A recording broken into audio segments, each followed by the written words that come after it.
Good day. Today we continue our lecture on design of springs, and this is the lecture number 29.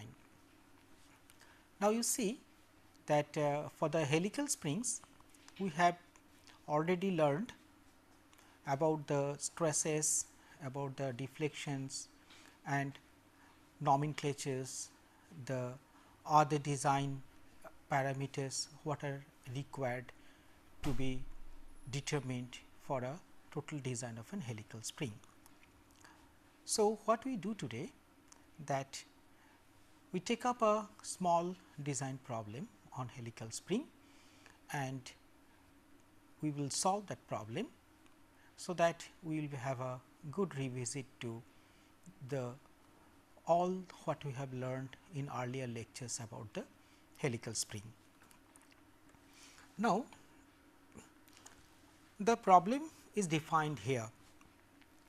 You can see that a helical spring has been taken, which is acted upon by a load of 300 Newton and 900 Newton respectively. That means, it is working under a variable load, and for which the spring deflection will be around 15 mm. And other situation is that for some design requirement, the spring outside diameter should not exceed 50 mm.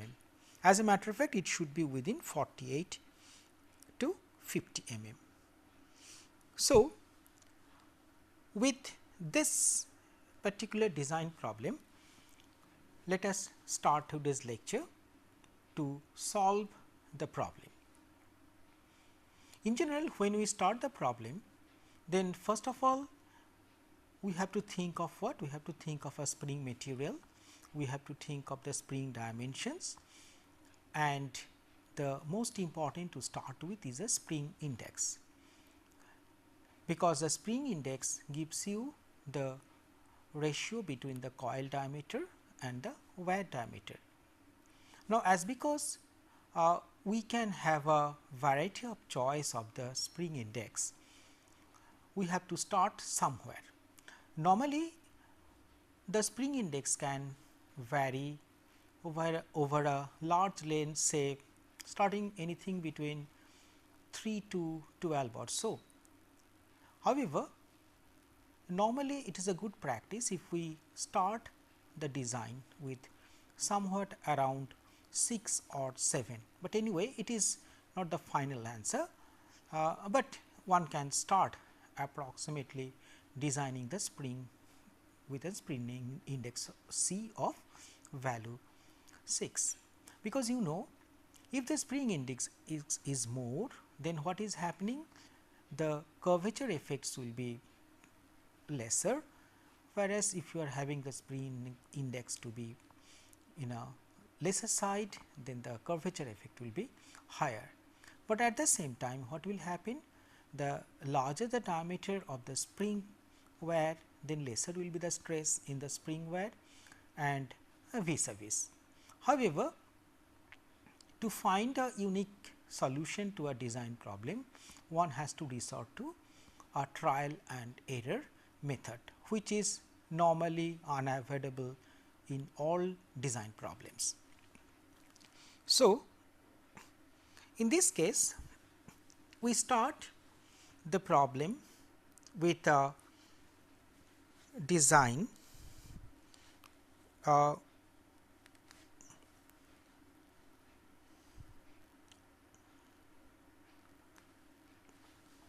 with C equals to, you can see C equals to 6, and so corresponding diameter we are considering to be wire diameter to be 7 mm. Now, what is the basis of choice of this particular C equals to 7 and D equals to 7 mm? Because you can see, then the capital D will be coming out to be 42, and you add to that the wire diameter, so that comes out to be 49, and so this comes very much within the limit. So, basis of choosing the wire diameter 7 comes from the fact that we have to restrict ourselves the outside coil diameter within a value of 48 to 50. So, with this we take up the C equals to 6 and D equals to 7. Now, you know this problem is a dynamic problem. I mean, it is the spring is acted upon by an variable load. So, there are two situations coming into picture. One is the average, the mean stress F m, and another is the stress amplitude F a. So, in this situation what you are doing, that F a comes out to be 600 Newton and this comes out to be 300 Newton after calculation.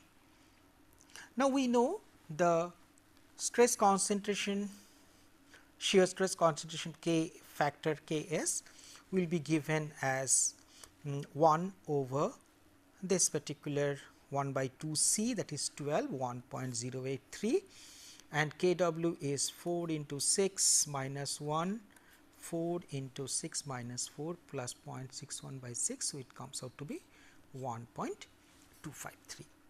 So, we get the value of mean shear stress, that is tau m, is 1.083. There is a, this will be 600, please note down. So, 8 into F into the capital D divided by pi d cube, the standard formula what we have learnt earlier. So, that gives you the value of 202.62 megapascal, and stress amplitude in the similar manner comes out to be something like 117.21 megapascal.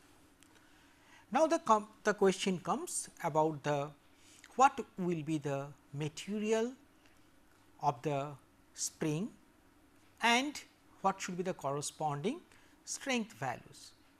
So, we have seen that in the Soderberg criteria we require the material strengths like tau yield point and tau endurance limit, and both of these can be derived from either from the database, from the design handbooks, or we can have the relationships what we have learned during the spring design. So, here we choose a material, that is I am just writing over here, we choose a material, let it be chrome vanadium. So, we choose a material chrome vanadium.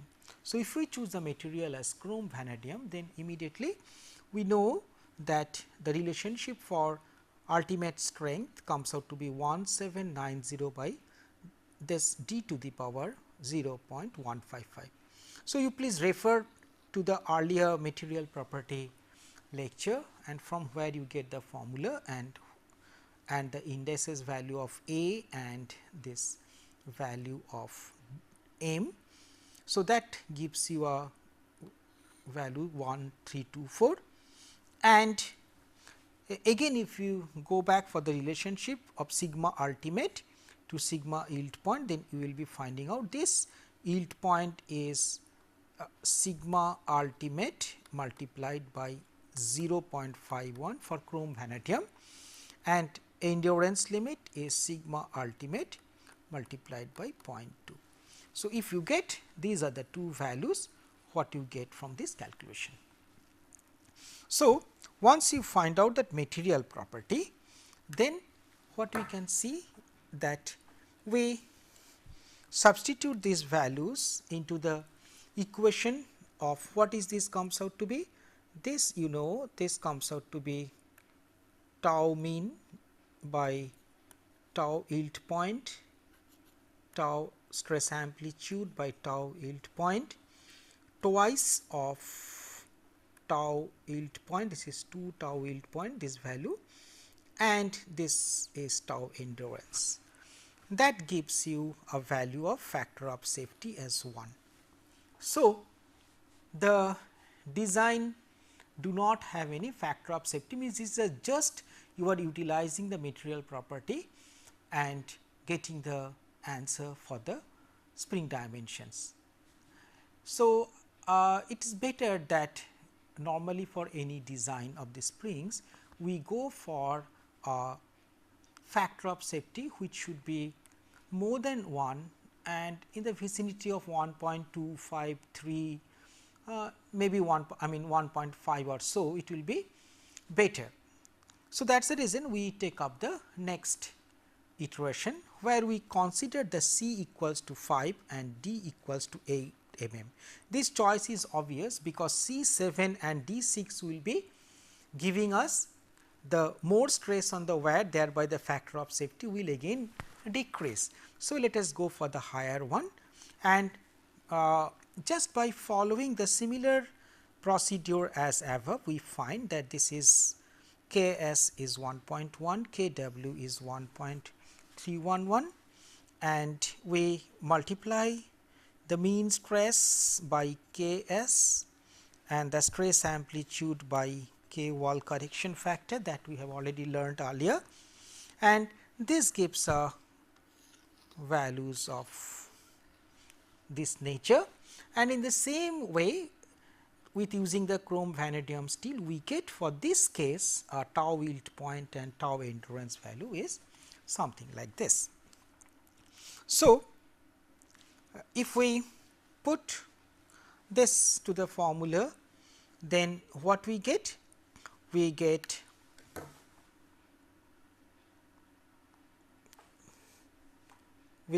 this values as, yes, these values we get as 0.6081 upon Fs. So, factor of safety comes out to be about 1.46. So, it is very near to 1.5, and this factor of safety is quite suitable for the design, and we accept the value of C to be 5 and D to be 8 mm. Okay. So, what we get, the capital D comes out to be 40 and outer diameter comes out to be 48. So, obviously, this is well within the limit prescribed and we can select these dimensions. So, once we select these dimensions, then we find out from the standard results, the standard formula what we have learnt earlier, that D 0 comes out to be 48, D I 32 mm. So, what is this particular spring stiffness K, or this spring rate, spring constant, whatever you may call it. So, 900 minus 300 by 15, that was the displacement for the load of 900 to 300. So, we get the value of K as this much. So, in terms of Newton meter, we get it this way.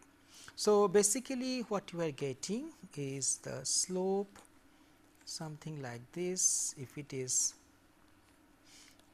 300, if it is 900, we get an 15. So, that is the slope, this is the 15 mm is your displacement. So, force displacement curve from where we get the value of stiffness. So, once we know the value of stiffness, then what we can find? We can find out the value of number of turns. Value of number of turns can be obtained from this relationship. So, number of turns comes out to be 16.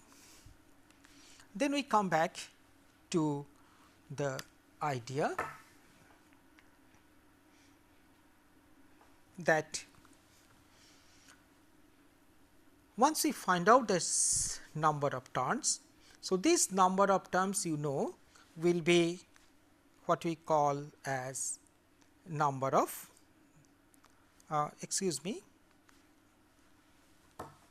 we go back to the earlier slide. Okay. So, this comes out to be the case This one, this 16 is number of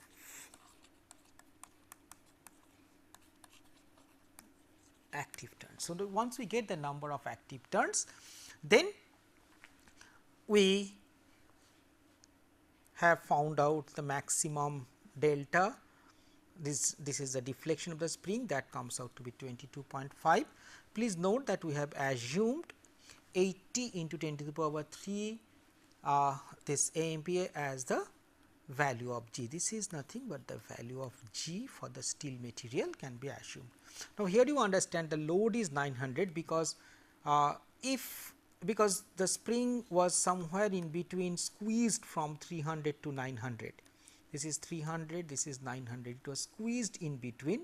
So, if you leave it, then if you leave it something is like that, then you put the entire 900, then this comes out to be your delta max. So, it is under 900 what is happening. So, that delta max we are computing to be 22.5. So, once we get this delta max, then what we get? We can find out for a square and ground end coil, that is an assumption. So, just one second, it should be squared and ground ends. So, for this type of spring you have seen earlier, this is the spring, it is flattened and grounded at the top and the bottom also. So, for this type of spring what we get, that we get the value of free length. This is a solid length. While going the solid length, if you just go through for the square and ground end chart, you will be finding out this is the total number of coil 18, that means 16 plus 2 into 8 is dia. This is the delta max, and we have assumed certain 15% of the total one to consider as an clash allowance, and that gives us approximately a value of 170 mm. So, once you know the free length to be 170 mm, then pitch comes out to be from this formula as 9.625. Now, we come down to the check for the buckling. So, we have seen that the check for the buckling is 2.57. This is the limiting value. 40 is the capital D divided by the end condition. In this case, the end condition comes out to be over the plates, and so it is 0.5, and that comes out to be around 206. So, I urge upon you to just look to the formula we have derived earlier, from where you find that this value is coming out 206 mm, whereas the value of the free length of the spring is 170 mm. So, obviously, there should not be any buckling. So, we go back to the case that what should be the frequency behavior, means what is the critical frequency of the spring, so that the spring do not have any surging tendency. Now, in this case we know the weight of the spring should be first computed to find out the formula of the frequency, and that formula you remember, it was half as over here. I think I can just tell over here, this is the spring rate K, this is G, and this one is your W, the weight of the spring, total weight of the spring. So, you can see we have found out 2.47, then this is d square. So, that is a d square of pi by cross sectional area, pi by 4 d square, and this comes out to be pi d n, the total one. So, this mean dia of the coil, then the total number of active turns, and this comes out to be your this is your density kg per meter cube, and this is just to make in unit of meter per second square. So, this is a G value. So, kg meter per second square will give you the Newton. So, that is the thing. So, once you get these values, as the weight comes out to be around Newton, meter cube, kg per meter cube, meter per second square. So, meter cube is meter square into meter cube. So, the unit comes out to be 7.74 Newton. So, this one thing you should be very careful about these units. Okay. So, while dealing with these SI units, you know the force should come out to be the weight, means it should be a force unit. So, that is Newton. So, once you put these values, it comes out to be 112.6 hertz, and that means what? That this is the frequency. So, we understand the safe frequency for design should be at least 20 times less than this frequency. Okay. Because if you take up 20 times less, then what happens, that not only the first mode, all of the harmonics for the frequency, I mean up to say around 20 harmonics you can take care of. Okay. So, that comes out to be approximately 6 hertz. So, the spring is safe times less, then what happens, that not only the first mode, all of the harmonics for the frequency, I mean up to say around 20 harmonics you can take care of. Okay. So, that comes out to be approximately 6 hertz. So, the spring is safe, that means spring frequency for design. So, that means while you are applying in actual application, it should be around 6 hertz. So, that gives you the total design of a helical spring. So, I hope that you understand that by this particular problem, what we have done, we have taken more or less all the aspects that what we have learned in helical springs, starting from the stress equation, the correction factors, wall correction factor and shear stress factors, the material choice, material strength choice, then the choice of spring index, and then you have seen that we have used the Soderberg criteria, that means variable load design. Then you have checked for the buckling, you have checked for the frequency, that is the surging of the spring. So, more or less we have seen that all the situations what we have learned has been taken care of by this particular problem. So, ultimately the values what we have computed right now in different stages are the typical spring design parameters for the given problem.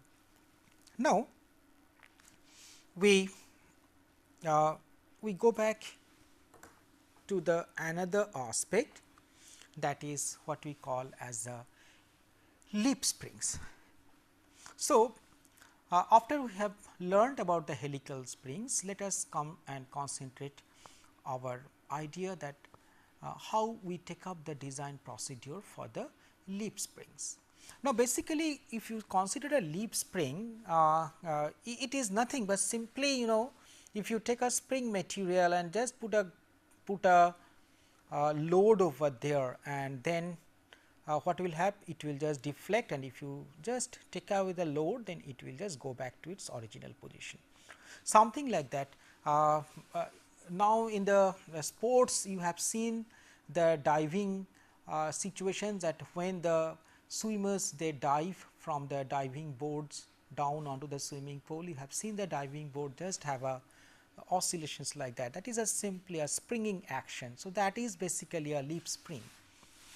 So, this leaf spring, when we put it into a form, in some form, and that particularly when you see in the rear wheels and the front wheels of the automobiles, means mostly the buses and trucks, then those are the leaf springs what we actually design. But the fundamental principle lies over the fact that simply a steel material, if you just put a load, it deflects, and if you remove the load, then it goes back to its original position. It is as simple as it is. So, considering the fact that what I have just told you, let us look at the board. You can see this is a simple situation of a leaf spring, that what I has called a diving board. A swimmer is standing over here and he or she is going to jump. Well, here there is no question of jumping, the load is continuously falling over here. So, from our fundamental ideas, I mean the basic courses, we know that in this case the stresses will be bending stress is what you know, it is sigma equals to m y by I. So, if we put these values, then we get a stress value of this one. Please note that in this case, if I extend it is an 3-dimensional somewhat this thing. Now, this is your B and this is your H. Okay. So, this is the B, what you can see. If you look from the top, then this is the width portion B, sorry, this is the B and this is the H. So, correspondingly, if you are having, then moment of inertia I comes out to be B H cube by 12. So, this we are utilizing. So, once you utilize this concept, then all equations are clear to you. Similarly, if you have the delta max, means the deflection, where the deflection will be maximum, obviously the tip the deflection will be maximum, and this deflection is again given by this expression. Now, in the second case, you can see that instead of using a cross section having same cross section, we are taking a triangular sort of situation. Then the beauty of this particular type of triangular section, what is being shown here is that we call this is an uniform strength. See, this is very easy. That means, if you are putting on load F equals to here, somewhere at the mid section, what do you expect? That the bending moment will be FL by 2 and area will be, what is this one? This width will be B by 2. So, BH cube means B by 2 and other H cube will come into picture. So, immediately you can see the stress what has been calculated sigma max equals to this much will be the same what it is at this location, whatever it is this location, but that is not the case over here. So, if we have a shape like this, then what is happening, that you are having that stresses at any locations will be the same, and that is what we call as an uniform strength, leaf of an uniform strength. However, in this particular case, what is happening, that this particular one, once you just look at the board, although the strength is what we call as an uniform strength cross section, but only thing is that the maximum delta is obviously larger than what we have obtained in the case 1. Now, if it is larger, then this gives one additional advantage, you know, from this particular design point of view. What is this advantage? That always you will be having a more resilience. Okay, the resilience of the spring will be more. You know, the resilience we have learned in our earlier course, it is that energy stored energy per unit volume, that amount of energy stored per unit volume. So, it will be having more resilience because it is having a more deflection. At the same time, what is happening, that is the material requirement for this uniform strength beam is much less compared to what we get for an beam of an uniform cross section. So, non-uniform cross section and gives you an uniform strength and lesser material and more resilience. So, this is in one way it is better design than in comparison to what we get for an uniform width beams.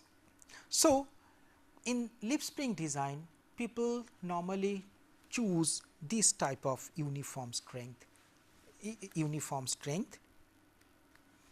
situations. So, these situations are normally taken up. Now, if you take the second case, then in the similar manner we consider a simply supported beam for which these are the stress and deflection equation. In the same way, the simply supported beam, as if this is a central zone fixed up and two cantilevers working. So, in that particular case, you are having a stress of this nature and delta max of this nature, and this shape, this type of diamond shape, it is called a lozenge shape. The idea is the same. Now, what is the design theme?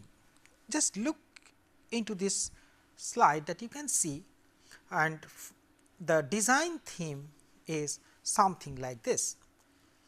For the sake of explanation, just a case 2 of what we just learned earlier has been chosen, but anything, any one case you can take, either for a cantilever or a simply supported.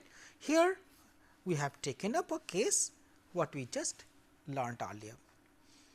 Now, just solve for the h, solve for the h, divide this equation by these equations, and I mean then what is sigma max by this one, it comes out to be what, that this design equation, if you just eliminate h out of these two equations, so h comes out to be sigma max E delta max into L square. Now, this sigma max you replace by a sigma design, that what we do normally in the design. Okay? The material, the sigma max, what is coming out to be, will be the maximum amount of stress what we can expect in the design. So, in the design what should be the delta max in the design, you have to consider E is the material property and the value should be chosen for the type of steel spring material you are going to use, and the length is the characteristics length of the spring is also under your choice. So, once you have these values, this particular design parameters are known to you, then you find the value of h. Once you get the value of h, substitute back in this equation, then what you get, suppose in this equation if you substitute back, you get the value of b. Well, now here I think one should use the, instead of max, it is better you use the design. Okay, sigma design, the same thing what you have used. So, b equals to 3 FL sigma design by h square. So, that gives you the value of h and value of b. So, for a given load and given length of the spring, you know what should be the lip thickness and lip width, that is all. So, this is the simple way of thinking a design for the lip spring. So, once we find out the value of h and b, then one has to think in this line. See the b value what you obtained considering this aspect, that means you got something like this. Then this b with values of sigma, deflection and L, this is the b what you have obtained can be too large a dimension. Okay? It can be a too large a dimension to accommodate in a machine assembly. So, in that case a requirement comes into picture, and that is what we will be just looking in the next slide.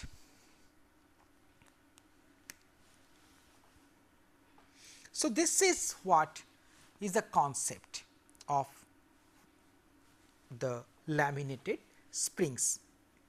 What you can see that just in the earlier slide we have seen that we could design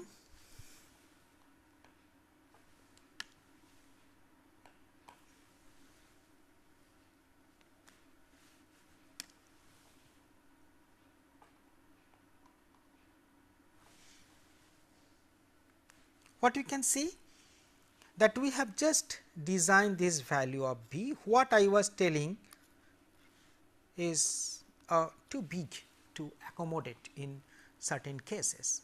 So, what we will be doing is that instead of going for this large width, one can resort to a tricky way, that you make out make the stripes like this. Okay, this is one strip. Now once you have taken it out, then this one, this 2 and 2 makes another one, 3 and 3 makes another one, and this 4 and 4 makes another one.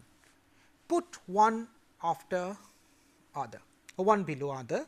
So this is basically 1, then this it is coming out to be 2, then this comes out to be 3, and this comes out to be 4. And if you have cut it like that, then this is the 1, this is the 2, this is the 3, and this is the 4.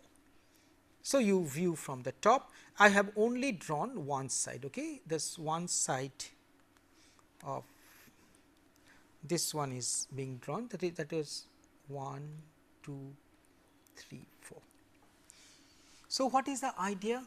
You can see the width of each section Bn is basically B divided by n. In this particular case, n comes out to be around 4, and you do not have any changes in the equations except for the fact that this B in the earlier equation is just changed in this fashion, and this is the case of PQ, the constants. This is for the simple beam, simply supported beam.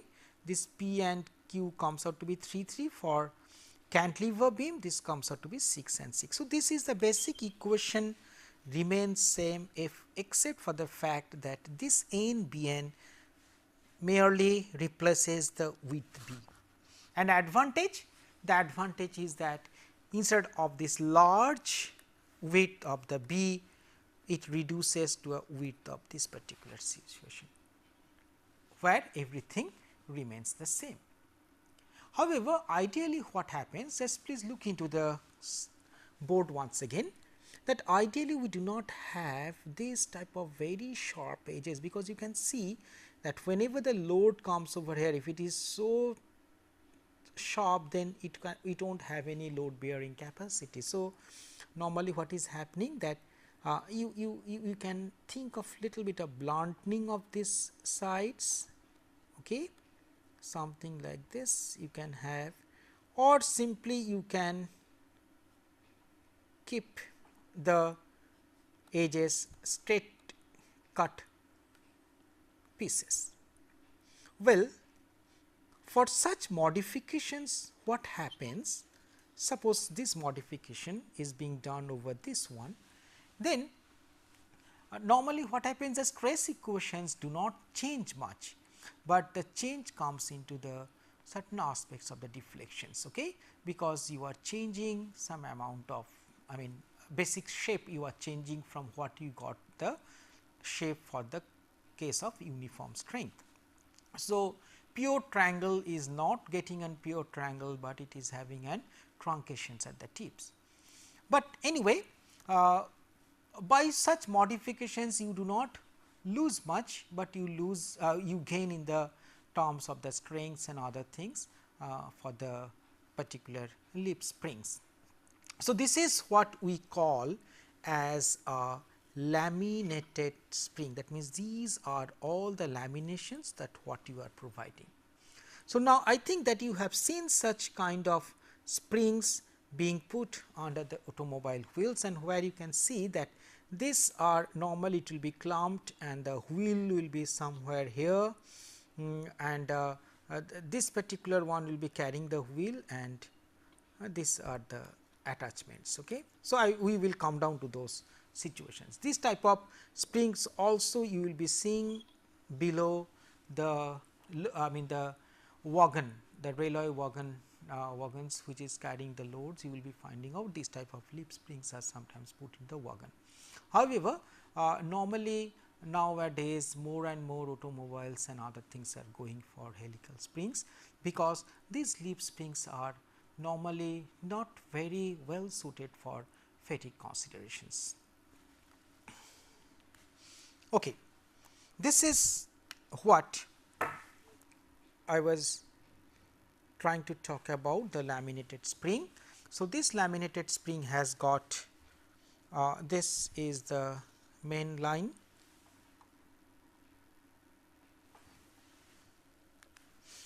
So, this is what we call the top one as the master leaf.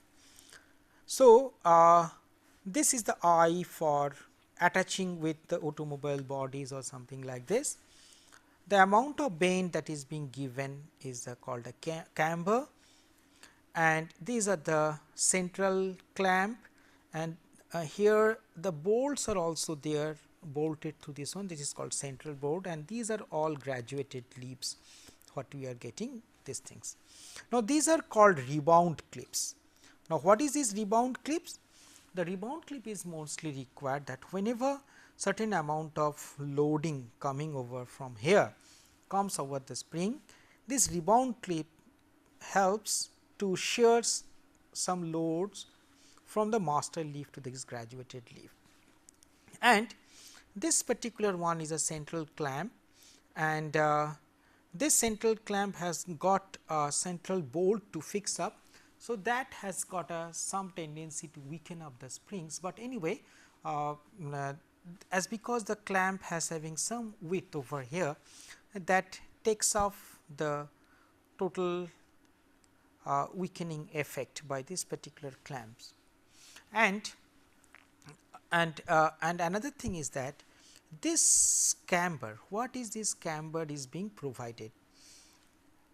See, what is happening, that this camber is provided in one sense that whenever the load comes, that under the action of maximum, this is called a positive camber, under the action of the maximum load, when this spring deflects, at the most it can take off a straight portion.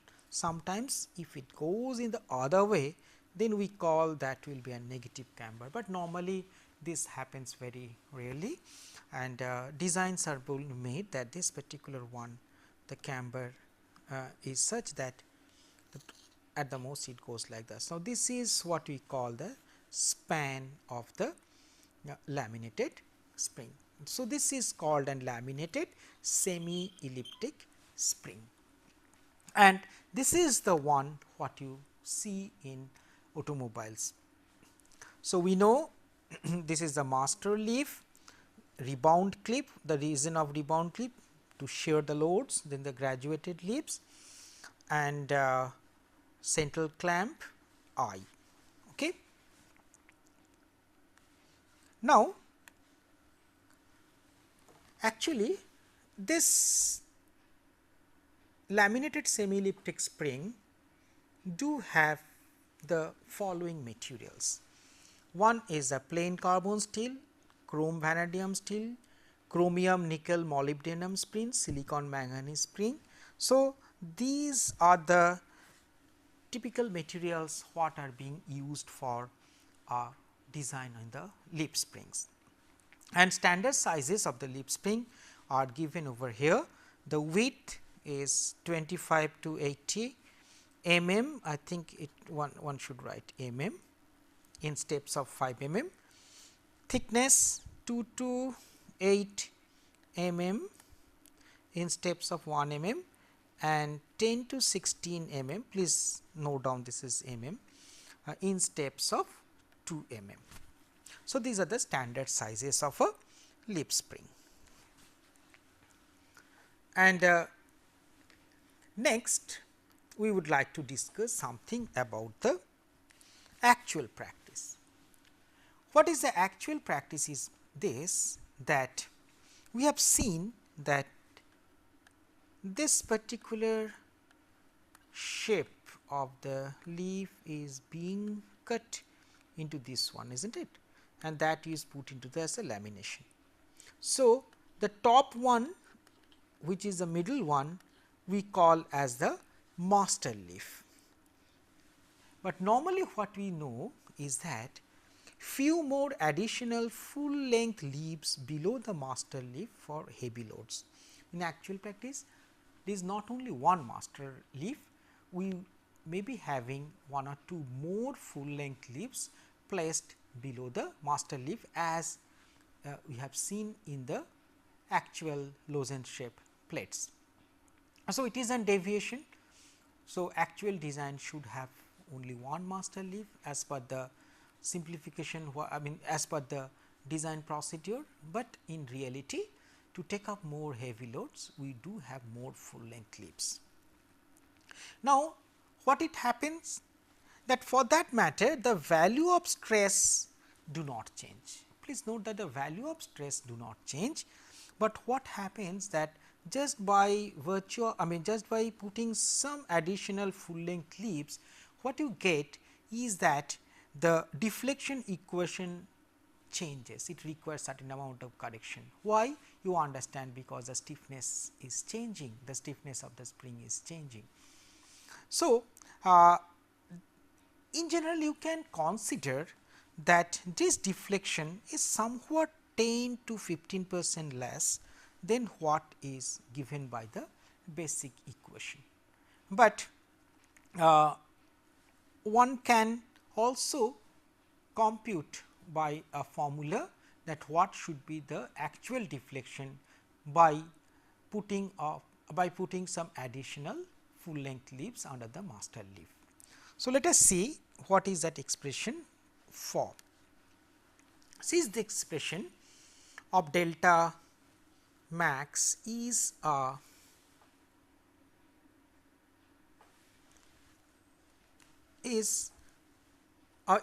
this idea is this is the delta max, you know the q value, it will be 6 or 3 depending upon whether it is a cantilever beam or this particular one is the simple beam.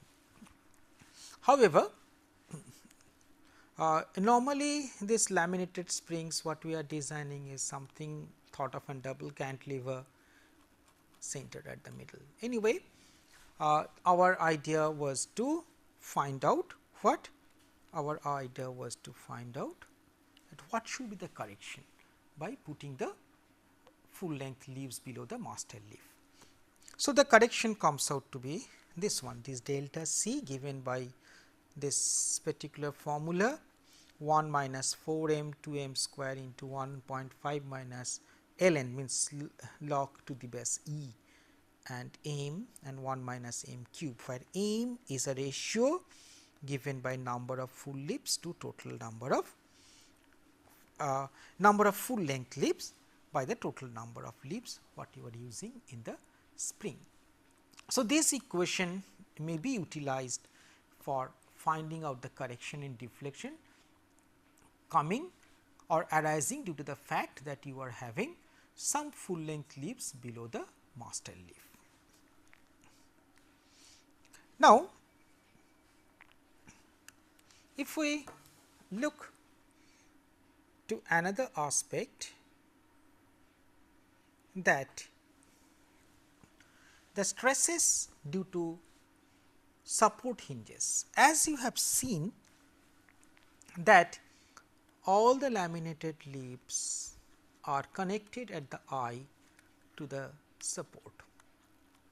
So, from the support some longitudinal forces do come into picture onto this leaf springs, and there is a possibility of stresses arising due to twists. So, what is the disadvantage? So, the disadvantage for such additional longitudinal forces and the twisting effect, that just what I have told you, is that the master leaf actually gets more and more stressed compared to what you are having for the graduated leaves. So, one has to find out some ways so that the stresses in the master leaves are reduced. Okay? That means, the master leaf stresses should be reduced compared to other stresses arising due to what? Due to the effect, one as a longitudinal force, another a possible twist. What are the methods to reduce these additional stresses? The methods are something like this. The master leaf is made of stronger material than the other leaves. Okay? This is one way. That means, if you make of a stronger material, then obviously the stresses it will be able to take up more. Another way is that you make the master leaf thinner. That means, the master leaf is made thinner than the other leaves that you are considering. So, if you make it thin, then obviously what is happening, that the stresses will reduce at the extremes, because your y is changing, y is reducing. But anyway, that is also not a, that is also one possible way, but what people do is the other one. The radius of curvature of the master leaf is larger than the next leaf. What this means, what this idea means, for which let us go to the next slide. See, this is a figure. What has been mentioned over here is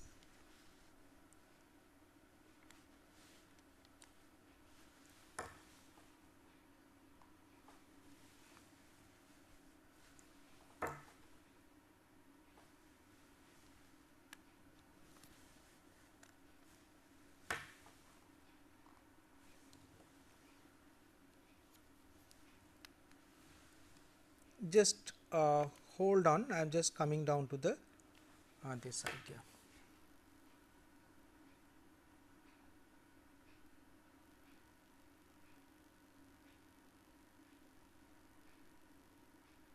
So, here we come. Now, as I was telling you that this is the master leaf and this is the leaf just beneath the master leaf. So, what you will do?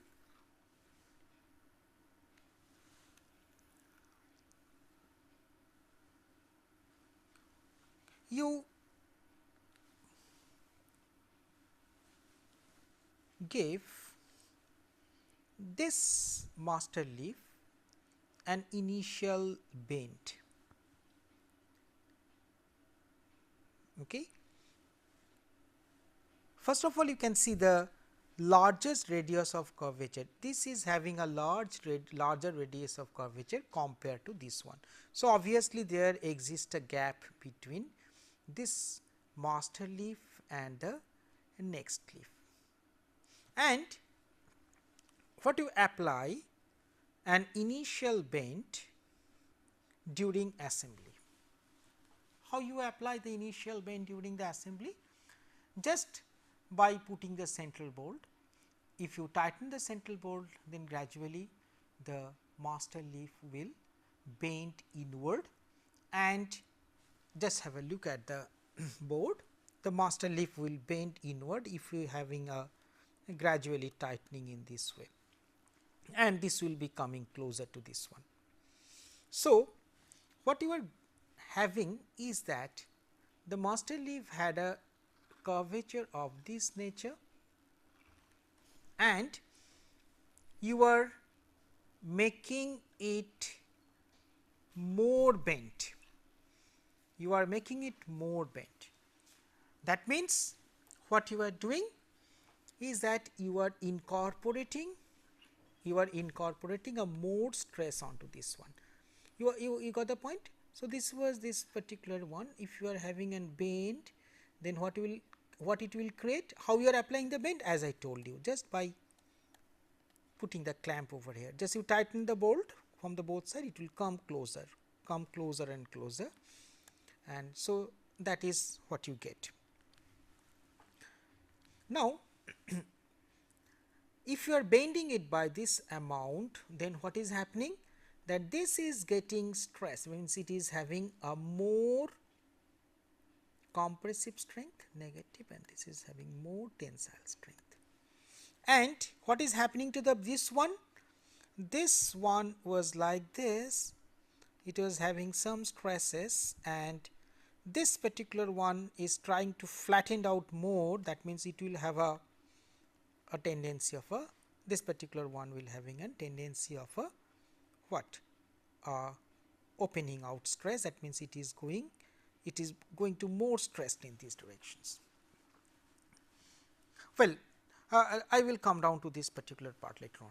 So, once you get a bend shape like this, it is creating some amount of initial stress onto it. Now, you look into a situation. Once you, in actual practice, once you give an heavy load over that one, then this bend shape will be trying to put a some sort of shape like that, means because it will be getting pushed like that. So, it is gradually going towards the tension side, and it was actually a negative. So, it has to overcome the negative and go to the positive side of stress. So, that means what is happening? Due to the loading, it will first relieve the stress and then get stressed. And in this situation, what is happening, that this particular one, what you are having, just by pulling it inside, I am talking about the next leaf, this is the next leaf, okay. NL I am just writing next leaf, this is the master leaf, this is ML and this is NL. So, next leaf is what is happening, it is already got a pull like that. So, when a load is coming over, then it is getting again an additional load like that. So, what is happening, if it were some stress, say if it is going like that, some stress will be what is happening, that it is going towards this plus. So, if it is going more towards plus, then the stress is getting added up. Okay. So, in this case the next leaves will be more stressed, but the master leaves gets a stress relief just by application of the load. So, this is what we consider as the nipping of leaf spring. As a matter of fact, what happens, you know, that not only the leaf spring, I mean next leaf, all the in between the leaves of the automobile springs, that means if we consider over here, then all the leaves will be having certain amount of this nipping. So, that certain amount of nipping, so that what you are having, that there is certain amount of gaps, all will be stresses will be uniformly distributed, and certain amount of dot accumulation in between the leaves also can be cleared. So, this gives the total design consideration for the leaf spring. So, very quickly if we just have a revisit to the leaf spring, then what we get, that first of all the design is a simple leaf. You just look at the board, simple leaf spring coming over here, you get the equations. Design theme is you divide this by this, get the value of H and the value of B, you laminate the width, put into the laminated form, and then this is the actual elliptic spring. So, the materials of the spring, you know, the standard widths are given over here, and in actual practice what we do has been told, and the lastly that a nipping of leaf spring is required. So, this ends our lecture on design of springs. Thank you.